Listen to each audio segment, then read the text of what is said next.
Okay, Matt, any cycle that you desire to review and analyze, right? Open up your Excel sheet and all this great data. Highlight up at the tab, right, up at the top tab, highlight the entire column and then autofill it with a color, right? Room actual, room set, humidity actual, humidity set, core actual, core set, and smoke generator 1. Really, those are it. You see how we have these nice colors. After you've done that, you come down in the far column, and at the last step of every process, we're going to highlight the row, a nice light green, so that you highlight the data point, the last data point of each step. Understand? That gets you your template, so that you now can have this down and you can start looking and going down as to what has transpired, right? So we discuss here fast drying. The drying concept before smoking. Now this is a little different because this is in a maturing step. You're looking for cold smoke. You're really not looking for color at this stage, I don't believe, because you're at the very beginning of a fermentation cycle, right? So you're looking for smoke flavor and aroma, not color at this stage. So the fact of the matter that your humidity actual gets to 55% only within 30 minutes is of no consequence right now. When we're talking about a non-fermented snack stick, clear collagen, and we do this in the first fast drying step, and you see that you only get down to 35 or 40% relative humidity, that's an immediate red flag. We're not drying long enough. You can also see here, as mentioned, so we start at 30 minutes, by 20 minutes, right? By 20 minutes. We dry immediately and rapidly down to 42%. Quickly. Mm-hmm.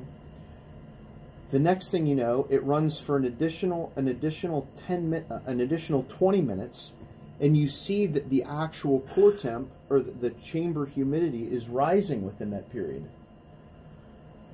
So this has to do, in this specific setting, chamber temperature, which is very low, core temp of product could be low, etc., etc. But the interesting thing is that it does dry the product down and evacuate humidity pretty rapidly, but then our humidity is building.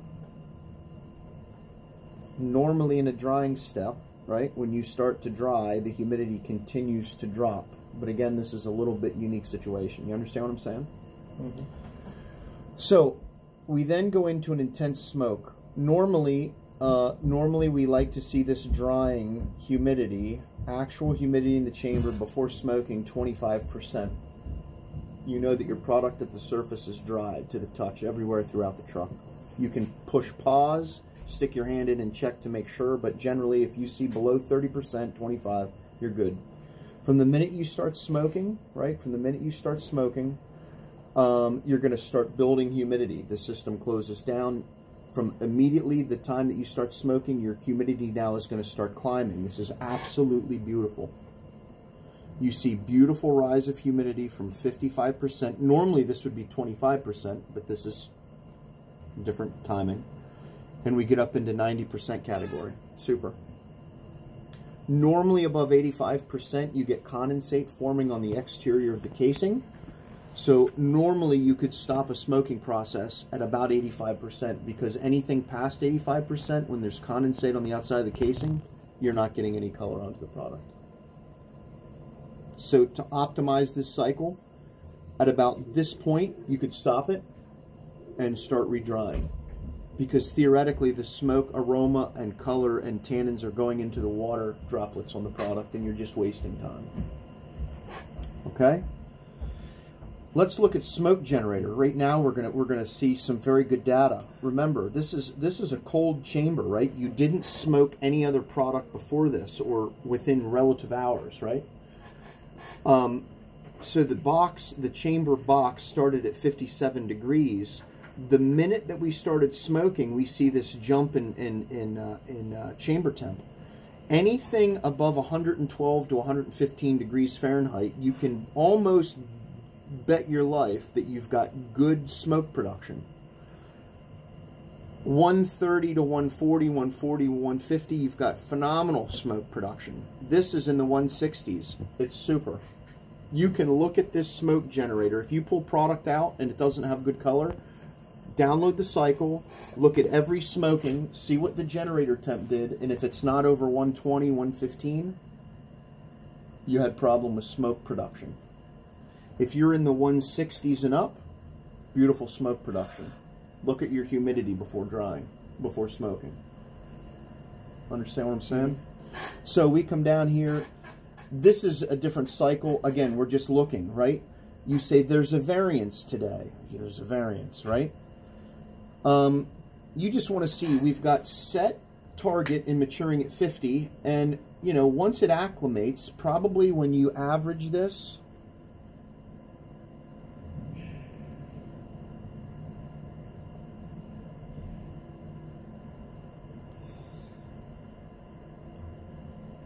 your set was 50, you're at 56.76% average humidity during maturing. Okay. Which there's ebb and flow, right? Mm-hmm. That's very reasonable in my opinion. So you can highlight your column and get an average for the entire step. But hey, that looks good to me. That looks great to me. Chamber set, right? 110, and we stay right around that area. So we're in great shape, in my opinion. We go back into a 4-hour maturing step, set at 50. Again, we're hanging out. We're hanging out around chamber temperature. Anytime you see a set and an actual variance, there's a red flag. Something went awry. Immediately, it sticks out like a sore thumb. Pinpoint. If you have this cycle mirrored today with the one that you did yesterday on the thing, you overlay them. This one's perfect, this one's terrible. I guarantee you somewhere in these parameters you'll find the problem. If you can't explain the problem, then you go back to the smokehouse and what mechanically failed to make these go wrong. Like in maturing step, just for fun, it's set at 50. And today's is set at 50 and it's perfect, right? Everything looks great. Tomorrow it comes out and it's all goofy. Well, you get down into the last 4-hour maturing and it's set at 50 and it's at 80%. I'm going to say that the flap for the exhaust flap system never opened and closed properly. They were stuck closed, or 2 or the 3 exhausts closed and they couldn't get chamber humidity out. So right there it gives you a pinpoint. Well, if humidity's too high, must be stuck closed. If humidity's too low, they must be stuck open. Cool? So we come down here, sweat level 1. So now here's where we're looking for smoke color. Start after sweating, right, at 86%, dry fast hot for 30 minutes. We get down to 33%. Good news. The crazy thing is, dude, is that we get down to 30% humidity, 27% humidity in the first 6 or 7 minutes. Remember how I said we like to get down into the 25% category? Mm-hmm. That last 5% really makes a difference on case drying. Really does. So we get down to 27% there, but we dry for another 25 minutes, and the moisture from the product just continues to come to the surface and never fully dries. Right? Makes sense. We don't have some of those items we talked about in there, so that's acceptable. But there's some other things that you could do to tie that up to keep that dropping. And when you keep it dropping, so now it's at 15 minutes, you're at 25 or 24% ready to smoke, rather than doing it for 30 minutes and continuing to dry for another 20. Optimize your cycle time. Intense smoke, we come back to this. Look, started at 71, it's been 6 hours since it's run, immediately jumps up to 174. Perfect smoke production. Love it. We climb to humidity, great. Great. I would still say, now this is okay because you're looking for aroma. It doesn't get too high, 90%. We're okay. We're okay. So go back up to that 27% there. Yep. So that's where I should switch. At that point, I should switch over the cycle to smoking? No. Well, that's where this will get thrown off just a hair, right? If you pause the house 8 minutes into that, and you reached your hand as far as you could see into all the chambers, and you told me that the surface of that product, top to bottom, front to back, is dry, and there's not moisture on it, there's not humidity, that's not sticky, I'd say yes, stop it and smoke. If you put your hand in there and you feel condensate, you see condensate, flashlight, you look, you only have to do this 1 or 2 times until you know what's going on. You take this data with a physical inspection. Pause, open, look. Is it dry? If it's dry, we stop it, man, and we start smoking. Set it at 10 minutes to get a good 10-minute pre-charge. Start smoking.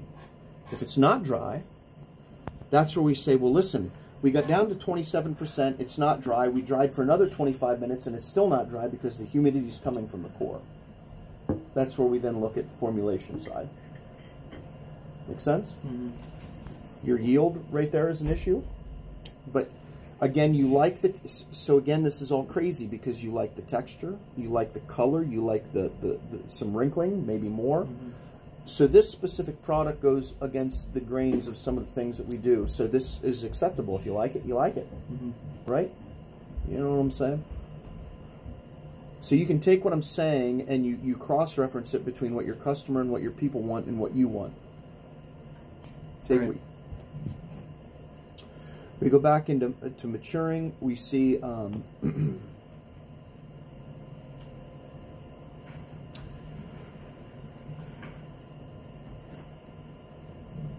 set chamber. I think we look in reasonable shape. I think we look in reasonable shape on the humidity side. Smoke generator continues to cool. That's good. You can tell if you've got a draft or if you've got some embers or if your sawdust is too dry. You can see this. So normally when you turn off smoking, you'll see a nice gradual decline in smokehouse chamber. People that have a draft or have a bad door seal or have too dry a sawdust, right? This gig here, all of a sudden will start climbing again. Your sawdust will reignite on its own. Your glow box temp will start heating, and that immediately tells you your sawdust is too dry or you've got a bad gasket somewhere, because when that system stops, all the flaps close and everything's sealed, and it's supposed to extinguish the glow box and the sawdust on its own. But if you get a draft, it will continue to burn, and if you have too dry of sawdust, it will continue to burn. Mm-hmm. Cool? So you're going to see something exciting. You know what this is? So right here, man, everything's super. Everything is super. Super. And all of a sudden, something goes crazy. We're in a maturing step with an hour left to go. Everything has been working flawlessly. Now, all of a sudden, our chamber temperature starts climbing. Climbing. Climbing. Climbing. Climbing. Climbing. Until a maximum chamber temp of 253 degrees. Now all of a sudden, right? Now all of a sudden, right? We have this thing, for some reason, climb. There's probably residual, right? There's like an over travel. It reaches a peak, it will continue to heat, and then it will start to cool. Well, now all of a sudden in a dry cooking step, which still calls for heat, but it's turned off, right? Starts cooling. So for 20 minutes it starts cooling, cooling, cooling. Of course, now we go into cooling.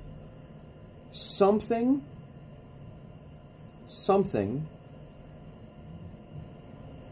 at this stage right there happened in that maturing step.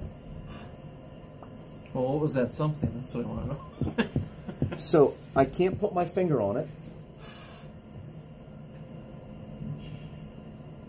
If a contactor gets stuck on, let's think about this logic.